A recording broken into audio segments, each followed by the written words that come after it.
জামাত, হেফাজত, আপনার বর্ধমান থেকেই সিএ কে এনআরসির নাম করে দাঙ্গা তো এখান থেকে সিদ্দিকুল্লাহ শুরু করেছিল।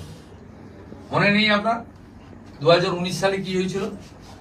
আজকে সিএ ইমপ্লিমেন্ট হয়েছে, কোন লোকের নাগরিকত্ব গেছেনি। সিএ হচ্ছে নাগরিকত্ব দেওয়ার আইন। সেদিনকে কি বলেছিল এই বর্ধমানে, এই যে জাতীয় সড়ক অবরোধ করেছিল মাদ্রাসার ছাত্রদের নিয়ে, যারা 18 বছর পেরোয়নি, নাবালক, সিদ্দিকুল্লাহ চৌধুরী দাঁড়িয়ে থেকে এখানে অবরোধ করে প্রথম আগুনটা জ্বালিয়েছিলেন তো এই বর্ধমান থেকে। তো বর্ধমানেই তো খাগড়া কাণ্ড, কারা যুক্ত জানেন না? গুজরাটের স্বরাষ্ট্রমন্ত্রীর প্রেস স্টেটমেন্ট দেখুন। একটা মুসলিম লোক, তাকে হিন্দু নাম দিয়ে এই বর্ধমান থেকে মাদ্রাসা থেকে সার্টিফিকেট দেওয়া হয়েছে, তার নাম পরিবর্তন করে দিয়েছে মাদ্রাসা থেকে। দেশ বিরোধী কাজের আগড়া হয়েছে। এটা হিন্দু মুসলমানের বিষয় নয়, এটা ভারতীয়দের সঙ্গে অভারতীয়দের লড়াই।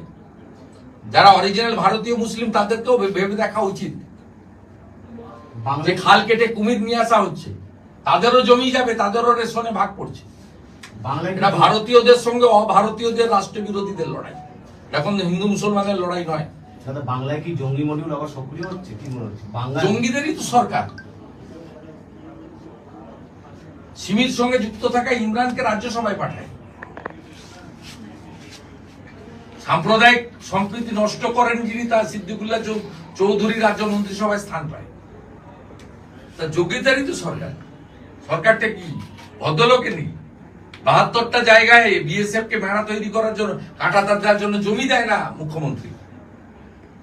ল্যান্ড অ্যাকুইজিশন তো কালেক্টরের হাতে। 72টা জায়গা উন্মুক্ত পশ্চিমবঙ্গে, যেখান দিয়ে যে কেউ বাংলাদেশ থেকে ঢুকতে পারেন, বেরোতে পারেন। স্বরাষ্ট্রমন্ত্রী অমিত শাহজি নবান্নতে এসে মিটিং করেছিলেন এই জন্য 2022 সালে, রিজিওনাল মিটিং। আমরা যখন জিজ্ঞেস করেছিলাম ওনাকে যে আপনি এসেছিলেন কেন, বলে আমার মূল উদ্দেশ্য ছিল এই মিটিংটাও করা, সাথে সাথে মুখ্যমন্ত্রীকে অনুরোধ করা যে দেশের স্বার্থে আপনি 72টা জায়গায় খোলা আছে, আপনি জমি দেন, বিএসএফ কাঁটাতার জুড়তে পারছে না, প্রোটেক্টেড হচ্ছে না আমাদের দেশের সীমান্ত। এখনো যারা আপনাদের মধ্যে বা অন্য যারা তৃণমূলকে ভোট দেন, প্লিজ রিথিঙ্ক। কোন জায়গায় যাচ্ছে কল্পনাও করতে পারছেন না আগামী 10 বছর পরে কোথায় যাবে পশ্চিমবঙ্গ।